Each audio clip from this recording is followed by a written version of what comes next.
Well, hello there again, Wargamerinos. Raptor here. Welcome back to Deck Spec for Wargame AirLand Battle, a series where I go through most of the units of the game, or at least all of them, and try to cover mostly first what they do and how they can be used in battle, and then later on we'll go into more of the specifics. Again, don't say anything about, hey man, these units are constantly changing and there was an update, that's out of date.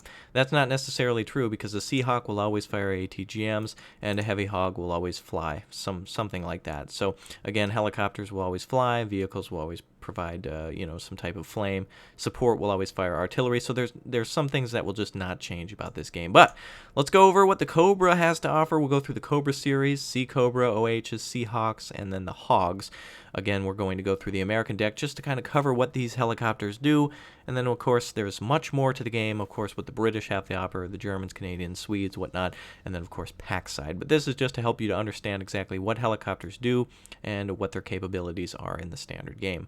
So the AH-1S Cobra here is 45 points with twin M134 miniguns, Hydra 70mm, and FFAR 70mm, both totaling, let's see, 38 plus 14 and 2100 meters on that. So this is kind of a close range gunship that's great for taking out anything that's lightly armored and doesn't have anti-aircraft support.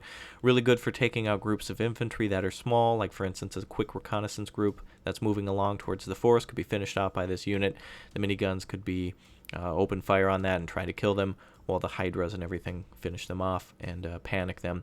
Very good for taking out light units as well. For 45 points, if you saw something out in the open that doesn't have air defense, this is the unit for you. It's cheap, it's quick, 280 kilometers an hour. Of course, that's always subject to change. Keep that in mind. So always look at those numbers before or after using this tutorial guide. This is just to kind of give you a basic understanding. Now, the AH-1E with its smiley face there, looks like a raptor.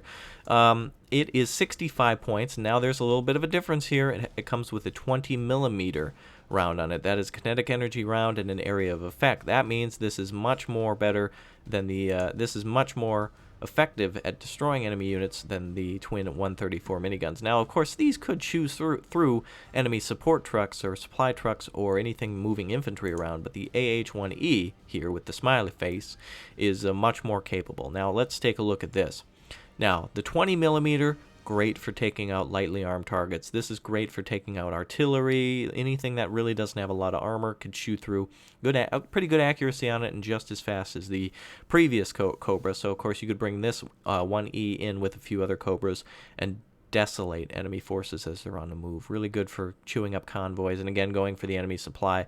That's a dastardly move, but it's possible here, and you're capable of doing it. Also, there's toes on this, so if you engage any sort of heavy armor that you'd also like to finish off, T-64 or something like that, this is the unit for you. The 1F is very similar to the E, except it's got a different paint job, and it comes with an eye toe rather than just a regular toe. So the only difference there is that it carries 4 more missiles and has 4 more missiles and is the eye toe, which means increased accuracy. So 65 to 85, 20 points for that much more accuracy and that much more missiles. If you have an enemy who's very doesn't have a lot of AA, this would be the unit for you. Let's take a look at the Sea Cobra now. Sea Cobra is 80 points. That's a step down. And what the Sea Cobra is it's everything the Cobra has minus 5 points for the lesser accuracy on the let's see, it goes from the eye toe to the toe. For 5 points, I would absolutely not recommend the AHIT. There's too little of a difference between them, but you'll have to keep in mind that one of them is made in 1981 and is available for many different deck types, as where the Sea Cobra IP is only available for the Marines, but is much faster. It goes 310. So if you have to use it for the Marines, that's a good choice. It's 5 points less. So if you're debating between the 1F and the IT, go for the 1F, unless you're going for speed. But always keep in mind with the speeds, this would be good for an early attack. The missiles and ATGMs could definitely chew through a lot of enemy units before it itself got destroyed. But make sure you're able to destroy some before it gets shot down. So this is very good for supporting air landings along with the 1F. You'll just kind of have to specifically choose. The pros, of course, will have their advice down below. So go ahead and say that down there, pros, if you think one thing should be done differently than the other. These units are very similar, so there's going to be a lot of debate about that, I think. There could be some debate, there could be none. but they're both made in 78 and one's made in 81. So there's just some differences there that you'll have to consider when going in. Now, another good thing, here's the great thing about the American forces, that really you could bring in a lot of your infantry via air, bring in a few different types of Cobras, and also an OH, and you're completely covered. Think about it. You could bring in riflemen, and you could also bring in some Stinger launchers, and you could also bring in some Cobras, and you would be covered for tanks, infantry, and everything else. So long as you had air superiority, this will help you maintain it. The OH-58CS can definitely knock out enemy aircraft out of the sky. It's a fire and forget infrared, which means it can basically shoot at anything without being stopped. Whether it's an aircraft, it can shoot those down, and it can also shoot down helicopters at 2,275 meters. So this could definitely take down enemy transports. If they're bunched up nicely, it could definitely destroy them. Very good speed on it as well. And so this is basically four missiles in the air. Think of it as an Avenger in the air, except it fires 4 missiles, and that is all it can do. And the rate of fire is 20 minutes, so it's very fast. Speaking of missiles from the sky, the Seahawk is 70 points and comes with 4 SALH missiles.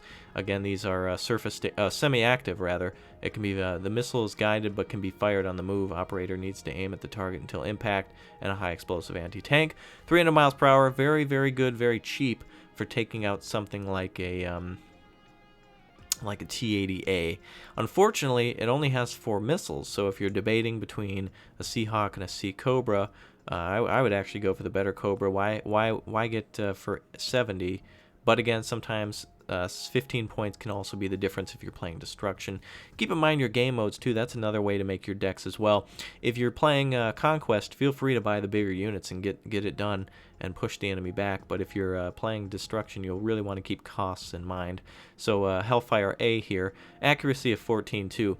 That's one thing that you're paying for. This is 12 and this is 14.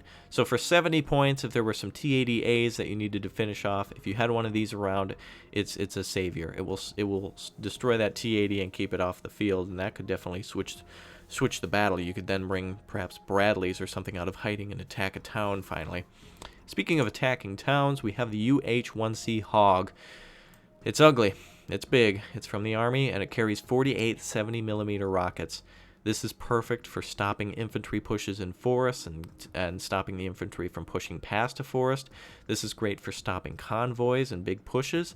This is what you'll use to stop, slow down. Just think of this as like a freezing unit if you're playing think of it as your turret defense. This is your ice unit. The Hog keeps them sticky, stops them, it pushes them into a web, a spider's web that can be finished off by other units. The 70mm rockets here are definitely great for just causing a lot of panic and just stopping everything where it is. In fact, if you had a few Abrams tanks shooting at units with the support of a Hog, you could kill them all with the enemy not even getting a shot off. If a Conqueror's group was firing or about to fire and this came in, it could panic them, it could rout them.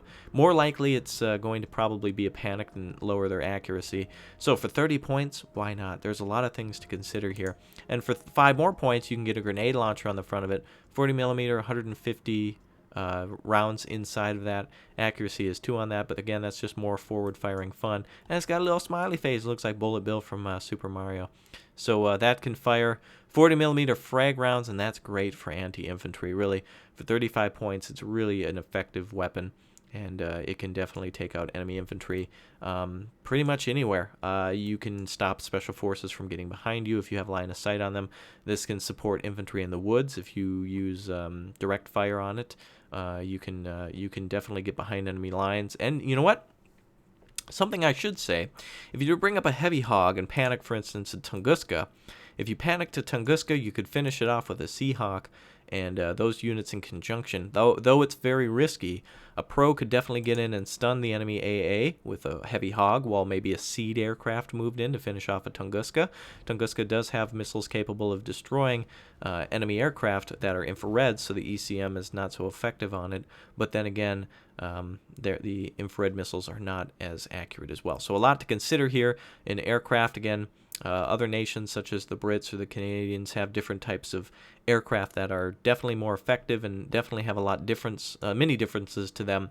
So, but as the Americans, you have a nice fire base of both anti-infantry and anti-ground, and then specific anti-aircraft anti-tank, and anti-infantry. So you can get everything rolled into one package, or you can choose specifically what you would like, and that's what the American Army has to offer, and the Marines and the Air Force and everyone else in conjunction who operates these. I suppose the Navy would probably use the Seahawk, and doesn't even say the Navy. Well, maybe the Marines, but I'm not sure. But if you know, go ahead and say it down below. Tell your advice down below. Tell everybody, tell a friend about the game, about the channel. Help us grow. Like, comment, subscribe, all that good stuff. Until next time, this is Raptor reminding you to keep the password and pin pan strong. Look for those updates, and again, a reminder to all of you that this is kind of a basic introduction. We'll go over vehicle values later after the DLC is released, Magna Carta DLC 2, which has been delayed. So once these videos, after we cover planes, after that's released, it will stop for a while, but just continue to watch. So until next time, friends, fans, Raptor, password pin pan strong. Bye.